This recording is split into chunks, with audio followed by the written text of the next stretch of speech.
number of e-waste that is growing day by day globally. What we are doing is, even if we check out in this room only, there will be hundreds of mobile phones right now with us. Then there is laptop, CPU, there are so many things there. In the morning only we were discussing, and I came to know that YONO SBI is no longer working with Android 11. What will happen then? They are going to either change their phone, because if they want to run the application of YONO SBI, they need to change their device. Then the old one will become the e-waste. So the problem of e-waste is that it consists of plethora of toxic elements with it. What are these elements? You all know: lithium, cadmium, everything. What we do is we throw this out either in the landfills or we send them for the incineration. Both ways there is the pollution of land, air, water, and all this is affecting our health. So right now it is the time to focus on this. Can you just think of that how much e-waste is produced in million metric tons? So if you just check out the data, you are going to find out that it is more than 65.3% this year, 2025. It is estimated to cross 65.3 million metric tons. And if you just check out, the major e-waste producer is Asia, followed by America. And if we check out how we can reduce it, there are two methods. One is to recycle it, and second is to switch over to a greener way of electronics, and that is the biodegradable electronics, right? So basically, when we talk about how much e-waste is recycled, it is less than 22.3%. And if we check for only India, can you imagine how much we are recycling? Less than 1% in India. And we are generating so much. So just check out what is this, basically the recycling process. What we do is, we send our this e-waste is picked, then it is shredded, then it is sorted out based on the electronics technology, electrical technology of eddy currents and magnetic separation. Then all the important, because there are valuable metals in that is your gold, silver, copper and your aluminium, that is separated out, and then rest of the material is sent for the making new products. Now we come on to that recycling, as we just learned that it is less than 1% in India, 22.3% overall. So what we can do is, we can go for biodegradable. But what is this biodegradable in actual? Biodegradable means all those materials that provide us with, they are going to dissolve in the atmosphere without leaving any trace, any poisonous trace, right?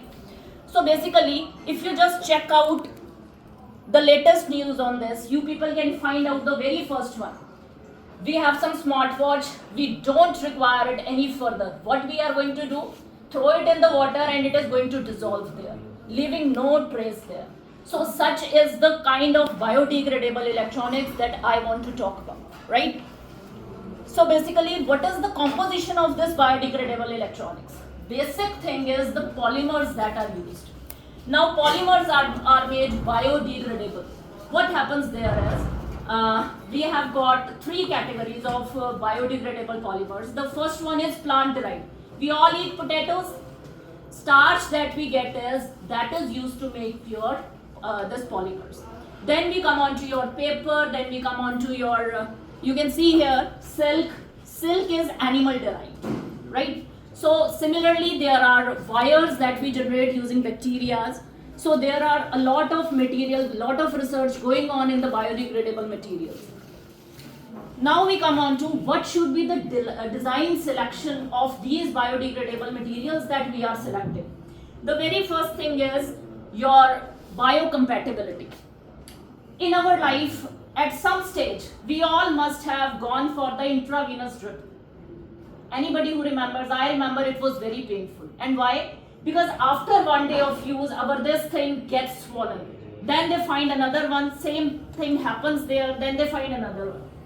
So what happens is, our body rejects that rigid needle that is inserted inside. But when we talk about biodegradable, it is one thing that our body allows, that it accepts. It does not react for swelling or some blood clots, etc. The second thing is biodegradability. Biodegradability means that for how much time that device that we have devised is going to give us the functional time. Like for example, we are going to discuss later on also that if we want to go for some implant, if it is required for only 3 months, after 3 months it is going to get dissolved in our body and there will be no trace left of that. Otherwise it will be excreted by our body. So the last thing we come on to is flexibility and stretchability.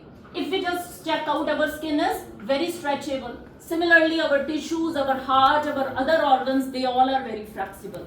What we require is not the rigid things that should get inserted inside our body and they are going to harm, they are going to injure our organs. But what we require is some flexible thing that is going to get pasted over our these flexible organs and tissues without affecting them in the negative sense, right?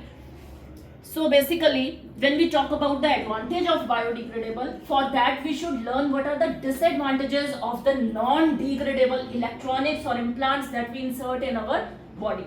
The very first thing is, if we have some implant inside us and we are going for our some scanning or imaging, they are going to interfere. That metal is going to interfere in that. The second thing is, they become the foci of bacterial infections, right? Third thing is, if we are normal, doctor will say now you don't require implant, you require another surgery to take that implant out of your body. Everything is traumatic. So when we talk about biodegradable, it is going to be inserted into your body, it is going to do its function and it is going to vanish after providing its function, right?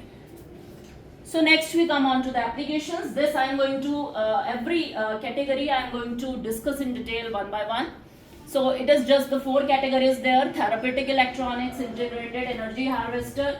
That is the biggest research that is going on in energy harvester biodegradable devices.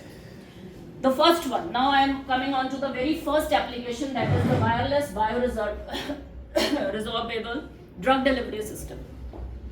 Basically what happens is, when we are talking about wireless drug this resorbable system, delivery system, let's say somebody is having brain tumor.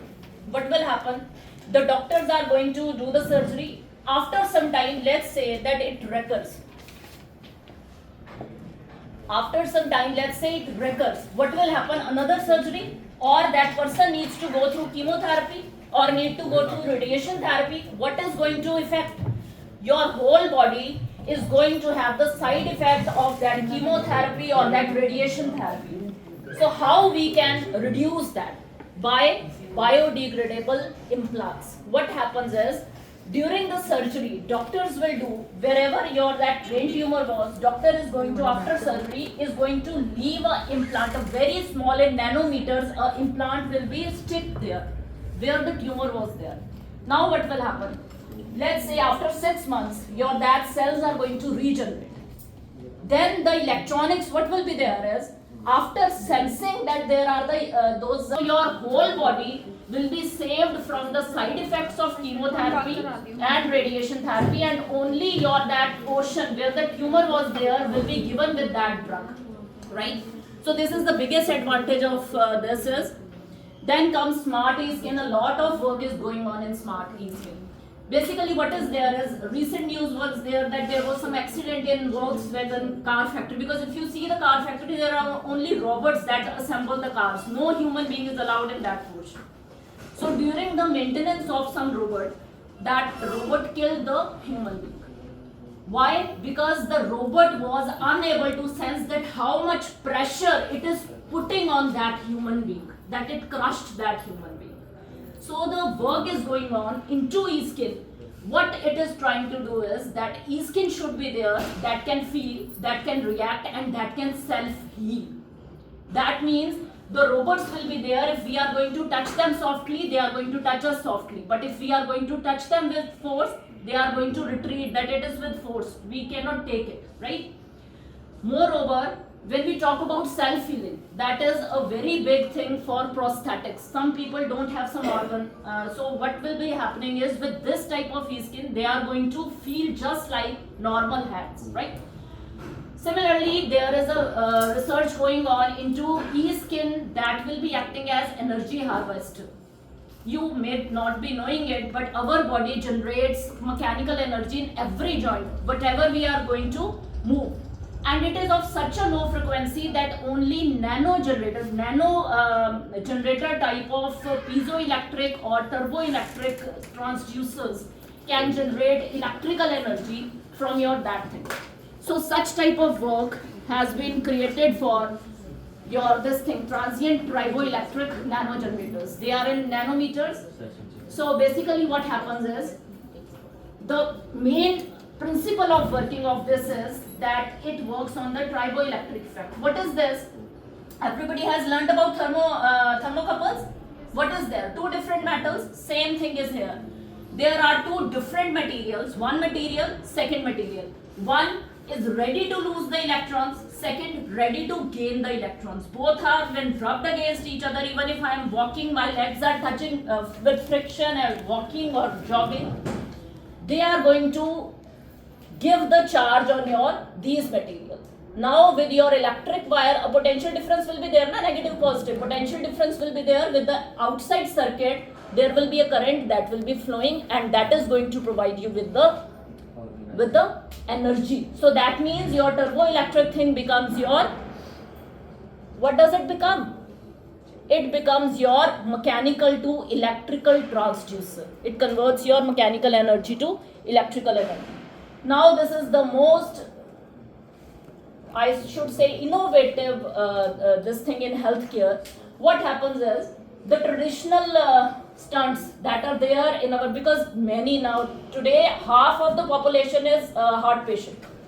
What happens is, if your arteries are blocked, you people are given with the metal stents.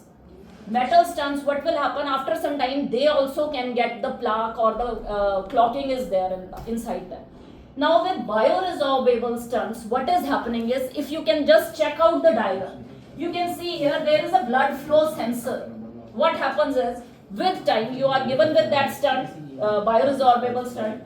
With time, if it is going to check out that there is less flow because of the blockage in your artery, it is going to send a signal to the temperature sensor. Temperature sensor is going to heat up the heater, and because of that, there will be drugs that will be unloaded inside the artery, and the clogging will be vanished because it will be given to that portion only. And on request, if it is going to sense that the blood flow is less, only then, otherwise not, right? And after 6 to 12 weeks, it is going to get absorbed by the body or excreted by the body. So lastly, to conclude this topic, I will only say that we should all think about reducing the e-waste and now focus on the biodegradable electronics, because it is the green thing that is going to keep us healthy for a long time, our environment healthy. This earth is going to be happy if we are going to go with our biodegradable electronics. Thank you so much.